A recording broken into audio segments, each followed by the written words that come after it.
Subscribe करें हमारा official YouTube channel और बेल आइकन दबाकर।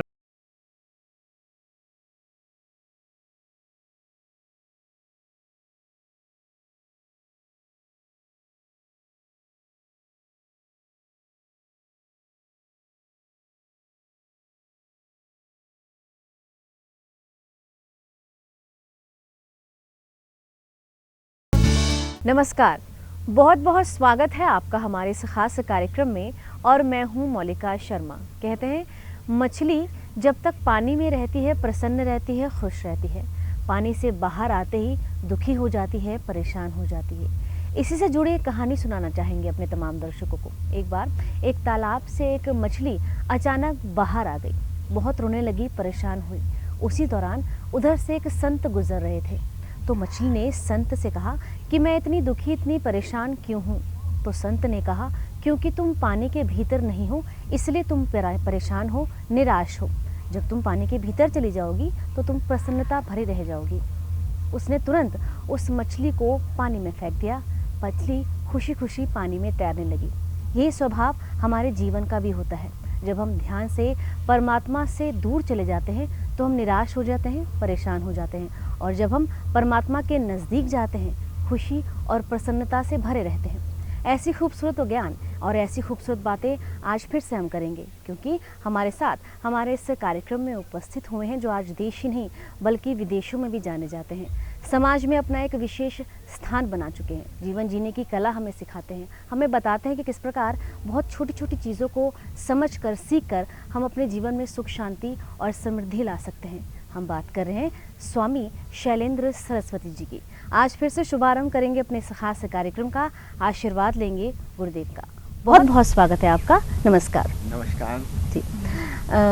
गुरुश्री, सबसे पहले तो मैं आपसे ये जानना चाहूँगी कि पूरी दुनिया भर में इतने सारे 100 से भी अधिक समूह हैं आप लोगों के, लेकिन अब ये ओशो फ्रेगनेंस का जो निजात हुआ है, थोड़ा सा इसके विषय में विस्तार पूर्वक आप हमें बताएं। चलिए, इसके पहले कि हम ओशो फ्रेगरेंस की बात पर आएँ, आपने अभी एक बहुत प्यारी बोध कथा सुनाई, मछली और संत वाली। इसी बात को बताने के लिए हम कितनी ही हजारों कहानियाँ गढ़ सकते हैं, हजारों कविताएं कह सकते हैं, हजारों शिक्षाप्रद तरीके से इस सबक को सिखा सकते हैं। निश्चित रूप से उस सिखाने में हर कहानी की अपनी मौलिकता होगी, निष्ठा होगी, अपना रस होगा।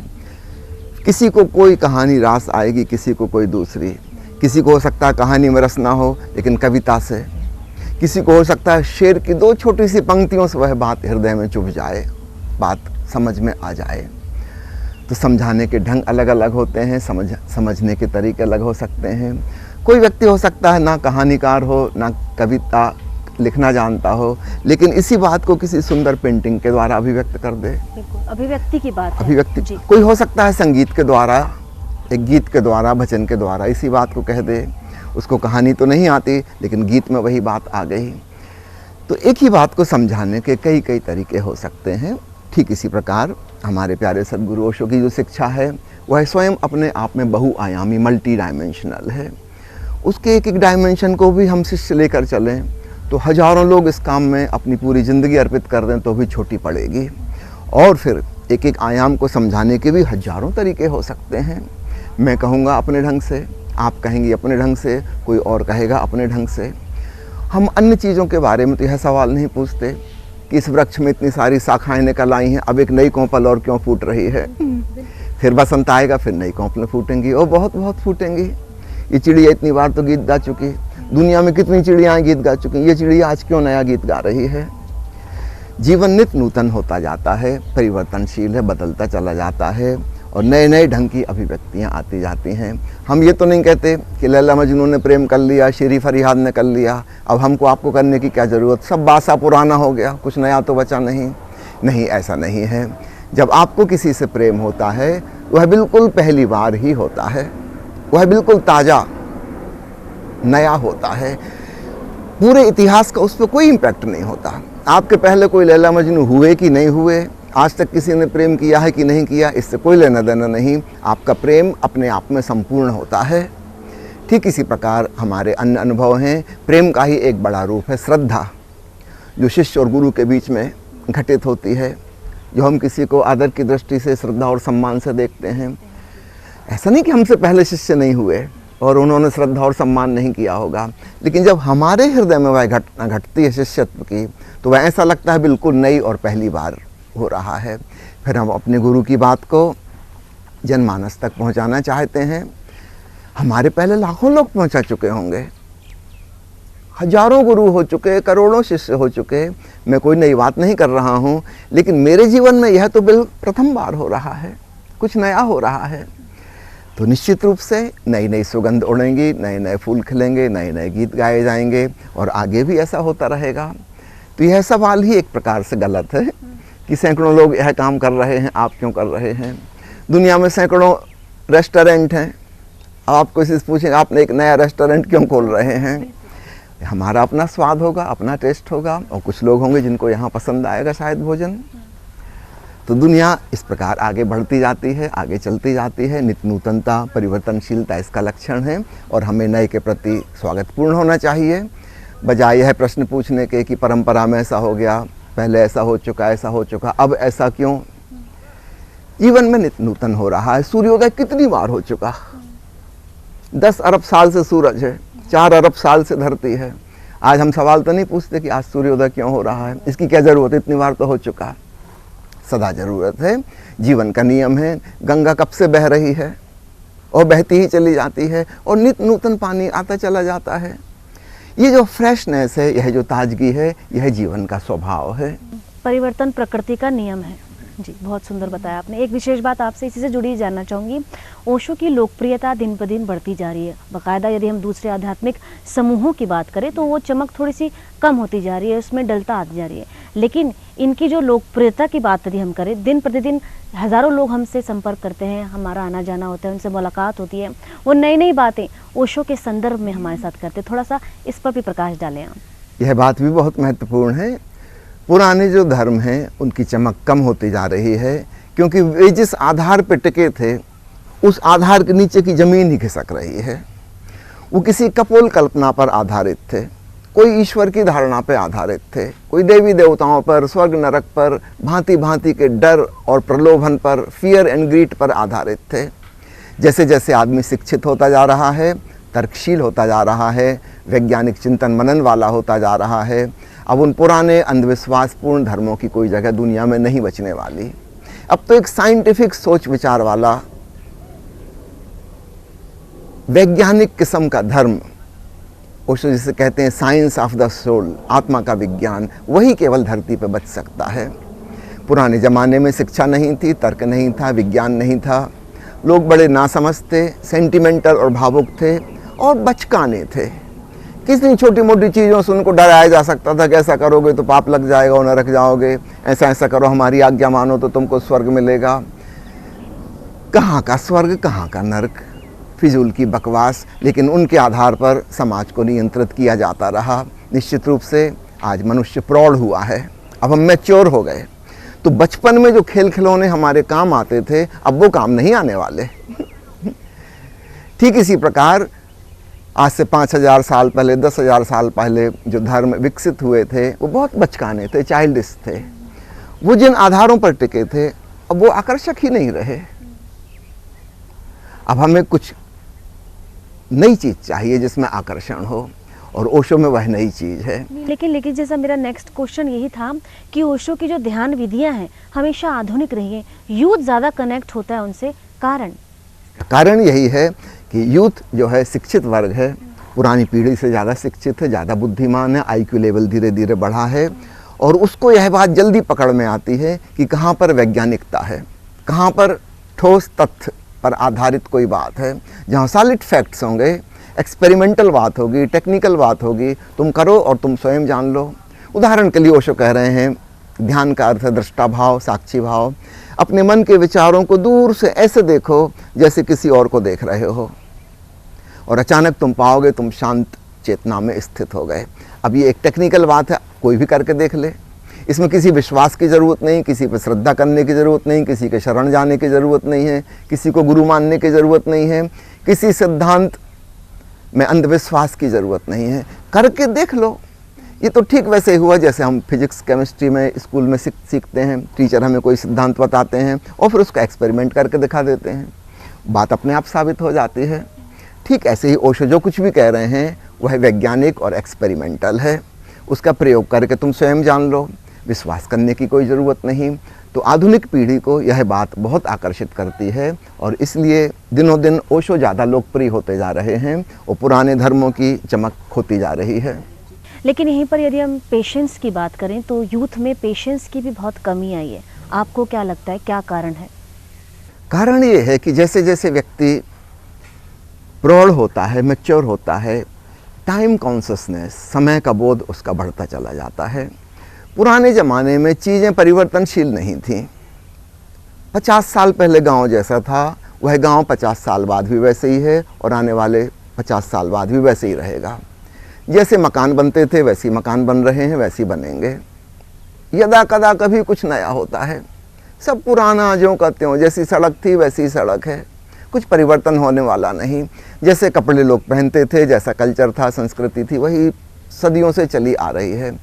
जहाँ परिवर्तन नहीं था वहाँ समय का बोध नहीं था। जैसे ही स्पीड बढ़ी परिवर्तन की, बैलगाड़ी की स्पीड समझट स्पीड के ज़माने में आ गए। आज 4 दिन कोई फैशन नहीं चलती कपड़ों की, नई फैशन आ जाती है। सब चीज़ें तेज़ी से बदल रही हैं। उसी के साथ समय का बोध भी बढ़ेगा कि समय हाथ से खिसकता जा रहा है। पहले ऐसा नहीं लगता था। और एक और बात थी, पुराने ज़माने में धर्मों ने एक धारणा फैला दी थी अनंत अनंत जन्मों की। कोई जल्दी नहीं है, ये जन्म छोटा सा है, बीत जाएगा, फिर दूसरा जन्म होगा, तीसरा जन्म होगा, चौथा होगा। ऐसे हजारों जन्म हो चुके और हजारों आगे हो गए। तो कोई जल्दबाजी नहीं थी। इस जन्म में अगर हम कुछ करना चाह रहे थे और नहीं हो पाया तो अधैर्य, इम्पेशेंस की कोई ज़रूरत नहीं है। अगले जन्म में मौका मिलेगा, फिर उसके आगे मौका मिलेगा, इतनी जल्दी क्या है। इसकी वजह से लोग बड़े आलसी और तामसी भी थे। एक नेगेटिव पक्ष भी था उसका। धैर्यवान तो थे लेकिन बड़े आलसी थे, तामसी थे, कुछ करना ही नहीं चाहते थे। कर्म करने की कोई ज़रूरत नहीं, चीज़ें हो रही हैं, हो जाएंगी, और नहीं हुआ तो हर्ज क्या है, फिर आगे देखेंगे। लेकिन जो ज्ञानी जन हुए हैं उन्होंने हमें हमेशा चेताया है, जगाया है समय के प्रति। संत कबीर का प्रसिद्ध दोहा आपने ज़रूर सुना होगा, काल करे सो आज कर, आज करे सो अब, पल में प्रलय होएगी, बहुरे करेगा कब। समय के प्रति बोध से भर रहे हैं, जागो चेतो। एक एक क्षण हाथ से खिसकता जा रहा है, मौत निकट आती जा रही है। जो करने योग्य है वो अभी कर लो, शीघ्रता से करो। तो संत जन तो हमेशा से कहते रहे जो करना है शीघ्रता से करो। निश्चित रूप से एक प्रकार की इम्पेशेंस, एक अधैर्य उत्पन्न होगा। ये अधैर्य 2 रूप ले सकता है। एक संसार की तरफ एक्सट्रोवर्ट इम्पेशेंस हो जाए कि मुझे इतना पैसा कमाना है, समय इतना कम बचा, इतनी समय बीत चुका, इतने साल मेरी उम्र हो गई, तेज़ी से करूं, कि मुझे चुनाव लड़ना था, जीत नहीं पाया, अब और कुछ करूं। एक ये रूप ले सकता है बाहर की महत्वाकांक्षाओं के प्रति। लेकिन यही अधैर्य स्वयं के भीतर भी जा सकता है। अरे मेरी 50 साल की उम्र बीत गई, आधी से ज़्यादा उम्र निकल गई, अभी तक मैंने ध्यान को नहीं जाना, अभी तक मैंने अपने भीतर की शांति को नहीं पहचाना। तब यह अध्यात्म की ओर ले जाने वाला बन जाएगा। तो अधैर्य का एक नेगेटिव पक्ष है, वह बाहर के जगत की वासनाओं के प्रति भी तीव्र गति लाएगा, और उसका पॉजिटिव पक्ष है वह भीतर शांत होने के लिए, निष्कामना में डूबने के लिए भी तीव्रता और इंटेंसिटी पैदा करेगा। तो अधैर्य को मैं एक पूरी तरह नेगेटिव के रूप में नहीं लेता हूँ, उसका एक पॉजिटिव पक्ष भी है। इसलिए युवा पीढ़ी जो बाहर की एम्बिशंस में तेज़ी से दौड़ रही है, वही युवा पीढ़ी मेडिटेशन में और स्पिरिचुअलिज्म में भी उतनी ही तेज़ी से उत्सुक हो रही है। स्वामी श्री संतों के लिए कहा जाता है कि वृक्ष कबहू न फल बखे, नदी न संचय नीर, परमारथ के कारणे साधुन धरा शरीर। ओशो ने कहा है कि मेरा जन्म नहीं हुआ, मेरी मृत्यु नहीं हुई, लेकिन आप ओशो का जन्मदिन मनाते हैं और मना रहे हैं। थोड़ा सा इसके विषय में बताएं आप। ऐसे व्यक्ति को जिसने जान लिया उस परम चैतन्य को, न जिसका जन्म होता न मृत्यु होती, ऐसे व्यक्ति का जन्मदिन तो मनाने योग्य है। सच पूछो तो ऐसे ही व्यक्तियों का ही मनाने योग्य है। अन्य लोगों का जन्मदिन मनाने से क्या लाभ। जो हम कहते हैं कोई व्यक्ति 65 साल का हो गया, मान लो उसको 80 साल ही जीना है, अब तो उसकी ज़िंदगी के कुल 15 साल बचे। हम काउंटिंग उस तरफ से करते हैं 65 पे आ गए, एक्चुअली यहाँ से देखो तो अब -15 ही बचे, अगले साल 14 बचे, अगले साल 13 बचे, फाइनली एक दिन 0 पे पहुँच जाएंगे। वो व्यक्ति रोज रोज मृत्यु की तरफ जा रहा है। जिसको हम जन्म कहते हैं वह क्रमशः मृत्यु की ओर यात्रा है। तो जन्मदिन में हम खुशी मनाते हैं, सच पूछो तो उदास होना चाहिए, रोना चाहिए कि जिंदगी का एक साल घट गया, जिंदगी का एक साल घट गया, अब जिंदगी और कम बची। लेकिन जिस व्यक्ति ने ध्यान में डूबकर अपने भीतर की इटर्नल कॉन्शसनेस को, शाश्वत चैतन्य को जान लिया, जिसकी ना कभी मृत्यु होती ना जिसका कभी जन्म होता, शरीर जन्मता है, शरीर मरता है, लेकिन उसके भीतर मौजूद जो चेतना है वह तो अजन्मा और अमृत है।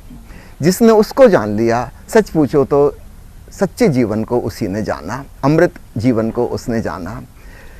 तो उनका जन्मदिन मनाकर हम स्मरण करते हैं कि हमारे भीतर भी वही अमृत चैतन्य है और हमें प्रेरणा प्राप्त होती कि हम भी उसे जानें। अभी आपको बताकर मुझे खुशी होगी कि जबलपुर में जहाँ ओशो कई सालों तक रहे, अध्ययन भी किया और अध्यापन भी किया, वहाँ पर मध्य प्रदेश सरकार की तरफ से उन्होंने एक नया विभाग खोला है, अध्यात्म विभाग। तो अध्यात्म मंत्रालय ने 3 दिन का जन्मोत्सव जबलपुर में आयोजन किया है, सरकारी खर्चे पर पूरा बहुत बड़ा आयोजन किया है, जिसमें देश की सुप्रसिद्ध हस्तियों को, कलाकारों को, अभिनेताओं को, फिल्म निर्माताओं को, साहित्यकारों को, कवियों को बुलाया है। और ये बहुत ही खूबसूरत एक आयोजन हो रहा है और ये सिलसिला आगे चलता रहेगा हर साल। अब वो लोग चाहते हैं कि सरकारी स्तर पर ओशो की देशना का प्रचार प्रसार किया जाए अध्यात्म विभाग की तरफ से। तो जन्मदिन मनाना सिर्फ इस भौतिक शरीर के जन्म की खातिर नहीं, ये तो एक बहाना है। दिन से क्या फ़र्क पड़ता है, कौन सा दिन, कौन सी तारीख। दुनिया में 1000 से ज़्यादा कैलेंडर हैं, उनके हिसाब से अगर हम चलें अपनी जन्म तारीख कौन सी निकाल लें, हर बार अलग पड़ेगी। अंग्रेजी महीने के हिसाब से यहाँ पड़ेगी, हिंदी महीने के हिसाब से यहाँ पड़ेगी, और दुनिया में 1000 कैलेंडर हैं, सबका कैलकुलेशन अलग अलग है। ये तारीख और दिन और वर्ष तो मनुष्य के द्वारा बनाए गए हैं, अस्तित्व में तो ऐसा कहीं कोई गुणा भाग नहीं है। तो इसलिए मैं दिन की तारीख की चिंता नहीं करता, लेकिन इस बहाने हम ओशो की शिक्षा को पुनः जीते हैं, जीने की प्रेरणा देते हैं। और जैसा मैंने कहा, मध्य प्रदेश सरकार ने अभी शुरू किया है। परसों के दिन मैं नेपाल में था और वहाँ उन्होंने एक सवाल पूछा, उसका उत्तर मैं आपको दूं तो इस प्रसंग में अच्छा लगेगा। उन्होंने मुझसे पूछा कि सेकेंड वर्ल्ड वार के बाद दुनिया में इस बात का अन्वेषण किया जा रहा था, रिसर्च की जा रही थी कि क्यों अशांति फैलती है, क्यों युद्ध होते हैं, क्यों लड़ाई होती है। और सालों के अध्ययन के बाद निष्कर्ष यह निकला कि उसकी वजह है भूख, गरीबी, अनाज की कमी। और अगर भूख दूर हो जाए तो दुनिया में शांति हो जाएगी।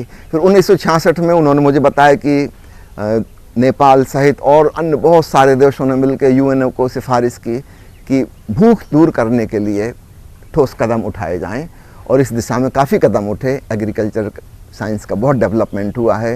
उन्होंने मुझे कुछ डाटा बताई कि 1966 में जितनी ज़मीन में जितने फल, अनाज पैदा होते थे, सब्जियां पैदा होती थी, आज की तारीख में उससे 4 गुनी पैदावार उतनी ज़मीन से हो जाती है। तो निश्चित रूप से भूख मिटाने में तो काफ़ी मदद मिली है। लेकिन उन पत्रकार ने मुझसे सवाल पूछा कि अशांति तो दूर नहीं हुई। यूएनओ ने तय किया था धान दिवस, नेपाली में उसको कहते हैं, शायद अंग्रेजी में पैडी डे या ऐसा कुछ नाम है। धान दिवस हर साल मनाया जाता है कि हम धान की पैदावार बढ़ा सकें, अनाजों की पैदावार बढ़ सकें। उनका कहना था धान दिवस तो मना रहे हैं, भूख दूर भी हो गई, अधिकांश लोगों के पेट भर गए, लेकिन शांति तो नहीं मिली।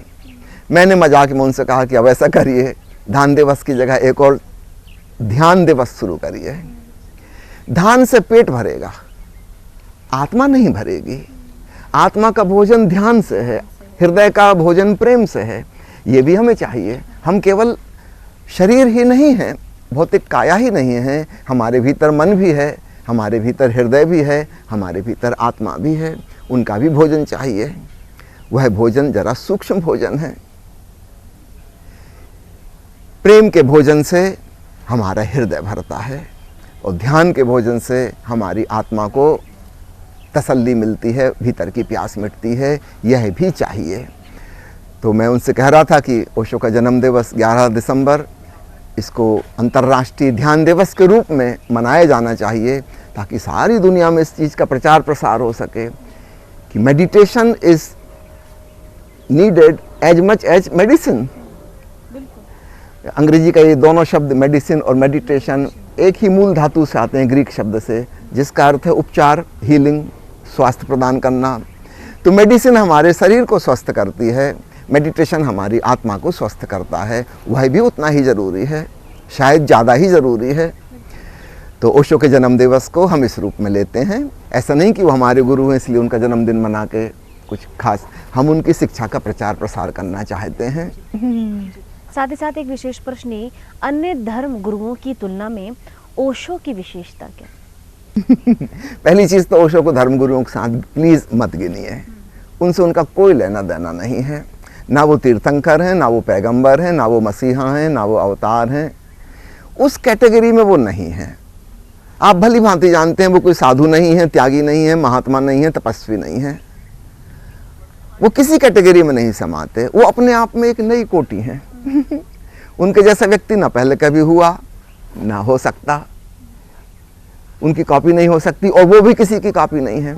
ना वो बुद्ध जैसे हैं, ना वो महावीर जैसे हैं, ना वो कृष्ण जैसे हैं, ना वो राम जैसे हैं, ना वो ईसा मसीह जैसे हैं, ना वो कबीर जैसे हैं, किसी के जैसे नहीं हैं, और किसी को किसी के जैसे होने की ज़रूरत भी नहीं है। और ओशो की ही बात क्यों, हम सामान्य जन अपने आप को जो समझते हैं, हम में से प्रत्येक व्यक्ति असाधारण और अद्वितीय है। आपके जैसा इंसान आज तक न कभी हुआ है, न अभी है, और न कभी होगा। एवरीवन इज़ यूनिक, हर व्यक्ति असाधारण और अद्वितीय है। तो इस अस्तित्व में कोई कॉपी, झिरॉक्स कॉपी तो होती ही नहीं, हर व्यक्ति अलग होता है। फिर हम ये कोटि कैसे बना देते हैं, कैटेगरी कैसे बनाएंगे? जब सब एक दूसरे से बिल्कुल भिन्न हैं तो उसको हम कोटि में कर नहीं सकते। तो पहला निवेदन तो मैं आपसे यही करूँगा कि अन्य धर्म गुरुओं की कैटेगरी में ओशो को मत रखिए, वो उसमें किसी भी प्रकार कहीं से मैच नहीं करते। वो तो एक वैज्ञानिक चिंतन मनन देते हैं, सोच विचार की प्रणाली देते हैं, वो तो प्रयोग करने के लिए लोगों को आमंत्रित करते हैं, ध्यान सीखो, करो और स्वयं जानो। मानने की तो कोई बात ही नहीं, वो कहते हैं मानो मत, जानो, स्वयं जानो, है ना। तुम्हें स्वयं अपना ज्ञान प्राप्त करना है। तो वो साधारण रूप से हम जिनको धर्मगुरु कहते हैं वैसे हैं ही नहीं। उन्होंने कोई धर्म स्थापित नहीं किया, बल्कि उन्होंने तो सब धर्मों में क्या क्या अनावश्यक बुराइयां आ गई हैं वो बताया, और क्या क्या उसके एसेंशियल सूत्र हैं, सार तत्व क्या है वो भी बताया। दोनों चीज़ें उन्होंने बताई। शास्त्रों में, ग्रंथों में कहाँ अच्छी शिक्षा है, कहाँ सोना है वो भी बताया, और बाकी कितना कचरा कूड़ा है वो भी बताया, ताकि हम सार छांट लें, अमृत अमृत निकाल लें, विष विष को अलग करें। उन्होंने अपना कोई नया धर्म स्थापित नहीं किया।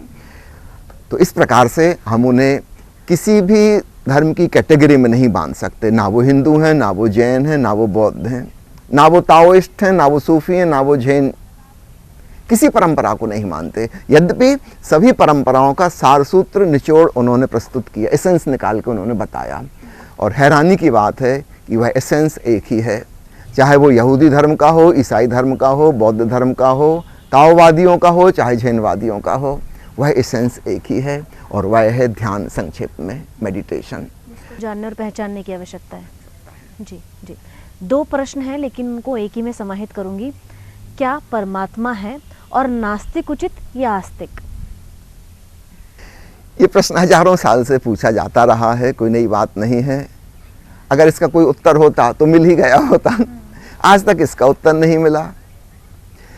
स्पष्ट है कि ये दोनों ही बातें हमारे पूर्वाग्रह पर, हमारी प्रिजुडिस पर, हमारे अंधविश्वास पर आधारित हैं, इसमें कोई तथ्य नहीं है। आस्तिक भी अंधविश्वासी हैं और नास्तिक भी। सामान्यतः हम सोचते हैं कि आस्तिक अंधविश्वासी हैं, नास्तिक नहीं है, ऐसा नहीं है।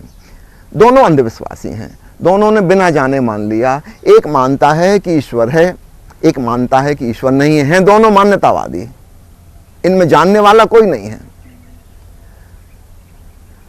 खोजी बनो, जिज्ञासु बनो, स्वयं जानने की प्यास से भरो। एक इंटेंस डिजायर अपने भीतर होनी चाहिए कि मैं स्वयं पता लगाऊं, मैं पहले से क्यों मानूं है कि नहीं है, परमात्मा है कि नहीं, मैं स्वयं जानूंगा, मैं किसी की बात क्यों मानूं। ऐसी जिज्ञासा जिसके भीतर है वह सच्चा अध्यात्मवादी बनता है। एक छोटी सी कहानी मुझे याद आती है।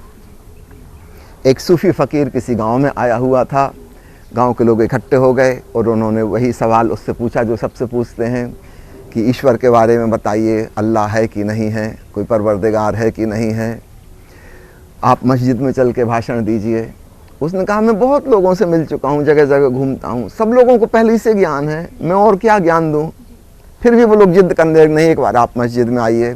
शुक्रवार का छुट्टी का दिन सब लोग इकट्ठे हुए, गांव के लोग। वो फ़कीर आया, मंच पे खड़ा हुआ। सब लोग बड़े प्रसन्न थे कि वो हमेशा मौन रहता, कुछ बोलता नहीं है, आज चलो कुछ बोलने को तैयार हुआ।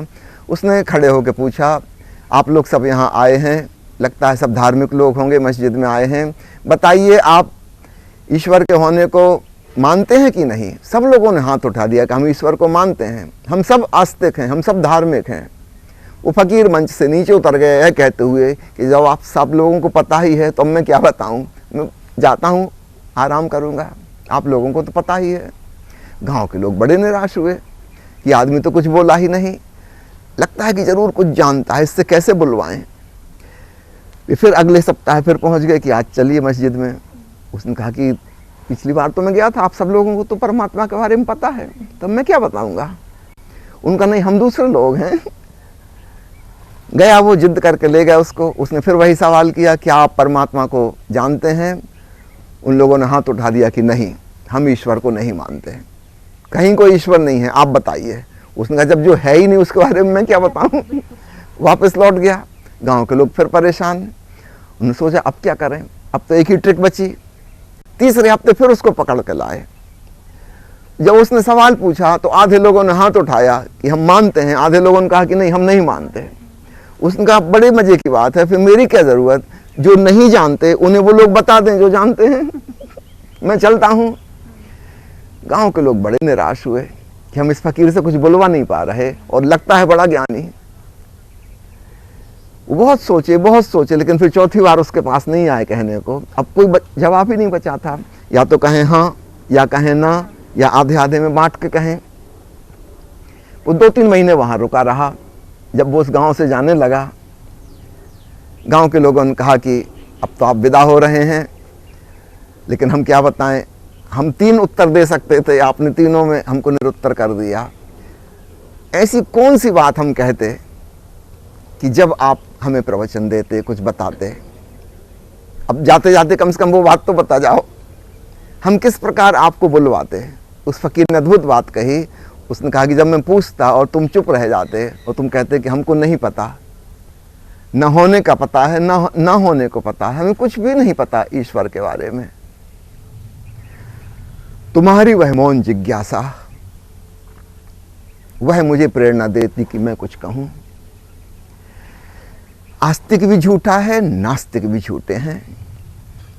एक और छोटी सी कहानी, उससे शायद मेरी बात आपको बहुत स्पष्ट हो जाएगी। बुद्ध के जीवन में उल्लेख है, सुबह सुबह एक आदमी आया और उसने पूछा यही सवाल कि क्या ईश्वर है। बुद्ध ने थोड़ी देर उसकी तरफ देखा और कहा कि नहीं है। वो आदमी चला गया। दोपहर को एक दूसरा आदमी आया और उसने बुद्ध से पूछा क्या ईश्वर नहीं है। बुद्ध ने थोड़ी देर विचार किया, उससे कहा कि ईश्वर है। शाम को एक तीसरा आदमी आया और उसने सवाल पूछा कि कृपया बताएं ईश्वर है कि नहीं है। और बुद्ध ने आंख बंद कर ली और चुप ही रह गया, कुछ भी उत्तर ना दिया। थोड़ी देर बाद उस आदमी ने उनके चरण छुए, धन्यवाद दिया और विदा हुआ। बुद्ध का एक शिष्य था आनंद, जो हमेशा उनके साथ रहता था उनकी पर्सनल केयर लेने के लिए। उसने तीनों उत्तर सुने थे, सुबह भी, दोपहर भी, शाम भी, और तीनों उत्तर बिल्कुल अलग अलग थे। रात को जब बुद्ध सोने को जाने लगे, आनंद ने पूछा कि प्रभु मैं बड़ी मुश्किल में फंस गया हूँ, मैंने सुबह वाला उत्तर भी सुना, दोपहर वाला भी सुना, शाम वाला भी सुना, और मैं बड़ी परेशानी में हूँ। बुद्ध ने कहा वो उत्तर तुम्हारे लिए थे ही नहीं, तुमने क्यों सुने। जिसने पूछा था उसके लिए जवाब था।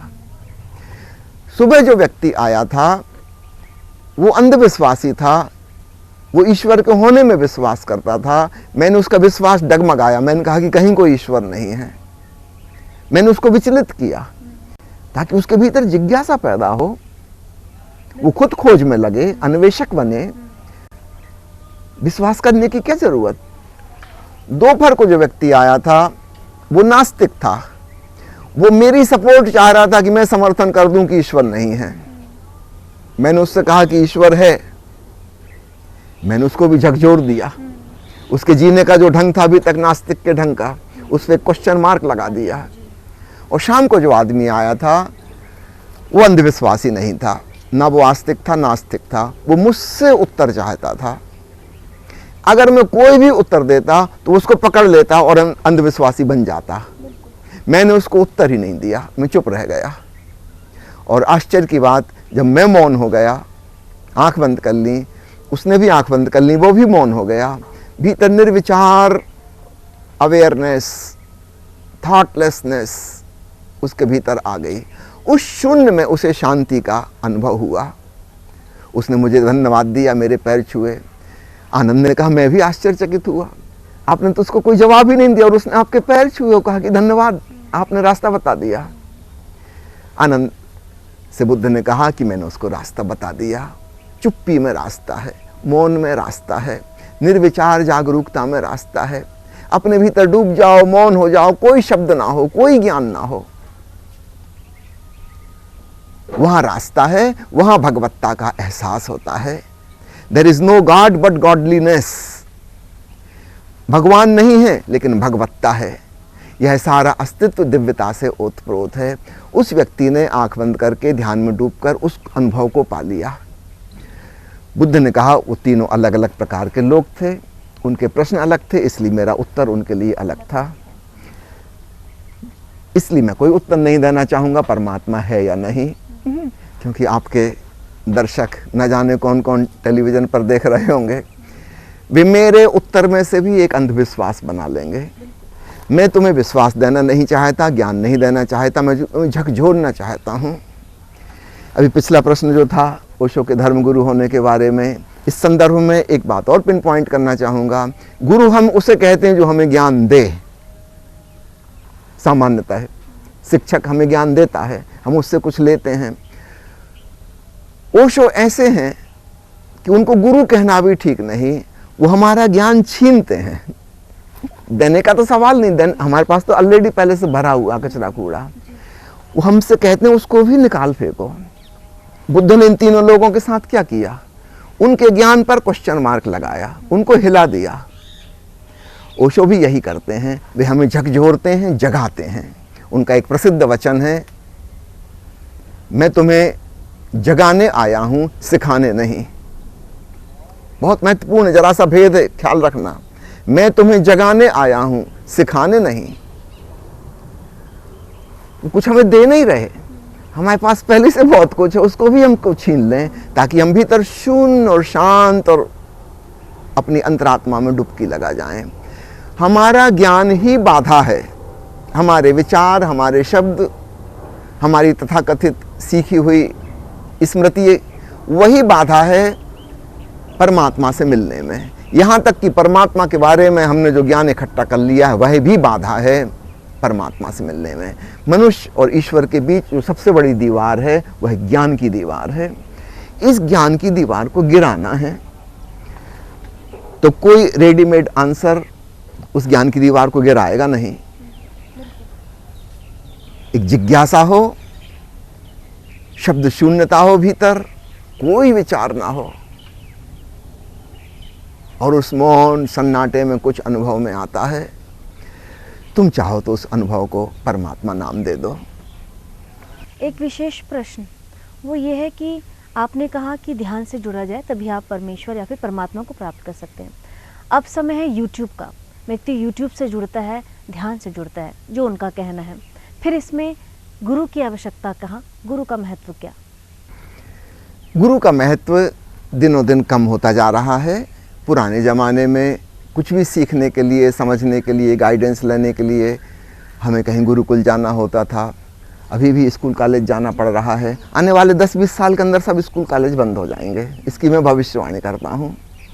जिस प्रकार की आधुनिक टेक्नोलॉजी चली आ रही है, जो कुछ भी सीखना है वो घर बैठे सीखा जा सकता है, अपने मोबाइल के थ्रू, लैपटॉप के थ्रू, टेलीविज़न के थ्रू। उसके लिए इतनी बड़ी बड़ी बिल्डिंगें यूनिवर्सिटी की बनाने की क्या आवश्यकता है? कोई ज़रूरत नहीं है। कितना ट्रांसपोर्टेशन बच्चों का हो रहा है, स्कूल बसें भागी जा रही हैं लेके और वापस लेके आ रही हैं, और बच्चे परेशान हैं, नहीं जाना चाह रहे। किसी की सुबह नींद नहीं खुलती, उसको ज़बरदस्ती उठा दिया है। कोई ज़रूरत नहीं, जब अपने आप स्वाभाविक रूप से नींद खुलेगी उसको जो लेसन पढ़ना है वो यूट्यूब से देख लेगा। और यूट्यूब से सिखाने के लिए कोई हजारों लाखों टीचर्स भी नहीं चाहिए। जो 2-4 अच्छे टीचर्स हैं देश के, उनके लेक्चर्स डाल दिए जाएं और अच्छे रंग बिरंगे करके डाले जाएं, प्रैक्टिकल सहित डाले जाएं, रोचक हो जाएंगे, मनोरंजक हो जाएंगे, बच्चे सीखना चाहेंगे। तो सामान्य जो ज्ञान अभी शिक्षा प्रणाली के द्वारा दिया जा रहा है, भविष्य में इसमें भी शिक्षक की कोई ज़रूरत नहीं पड़ेगी। अगली बात, अब मैं आता हूँ आध्यात्मिक ज्ञान। मैं आपसे पहले ही कह चुका हूँ कि आध्यात्मिक ज्ञान कोई ऐसी वस्तु नहीं है जो गुरु शिष्य को देता है, बल्कि उल्टा है, गुरु शिष्य से कुछ छीनता है, उसे शून्य और निर्विचार कर देता है। अगर कोई बहुत समझदार व्यक्ति है तो ओशो के प्रवचन सुनकर, देखकर, यूट्यूब पर भी वह ध्यान में डूब सकता है। आज करोड़ों लोग डूब रहे हैं। ओशो की फिजिकल प्रेजेंस, शारीरिक मौजूदगी इसके लिए ज़रूरी नहीं है। ओशो ने स्वयं एक प्रवचन में कहा है कि मेरे ऑडियो और वीडियो सुनकर, देखकर हजारों साल तक लोग ध्यानस्थ होते रहेंगे। इसमें ओशो की मौजूदगी की कोई ज़रूरत नहीं है। वो बात पकड़ में आ जाए, समझ में आ जाए किस तरफ इशारा कर रहे हैं। तो जो बहुत समझदार व्यक्ति हैं उन्हें अब एक आमने सामने गाइडेंस की वैसी ज़रूरत नहीं पड़ेगी जैसी पुराने ज़माने में पड़ती थी। आधुनिक टेक्नोलॉजी को धन्यवाद देना चाहिए हम सबको। और जैसा मैंने कहा 10-20 साल के अंदर स्कूल कॉलेज बंद होने के करीब आ जाएंगे, कोई ज़रूरत नहीं उसकी। उससे बेहतर अपने घर बैठे शिक्षा प्राप्त हो जाएगी, कई गुने ज़्यादा अच्छी पैदा हो जाएगी। समझो हम भारत में पैदा हुए और अंग्रेजी सीखना है, तो भाई क्यों हिंदुस्तान के टीचर से अंग्रेजी सीखें जिसके प्रोनाउंसिएशन हिंदी वाले रहेंगे। हम इंग्लैंड के ही टीचर से सीख लेंगे, सीधा अंग्रेजी प्रोनाउंसिएशन सीख लेंगे।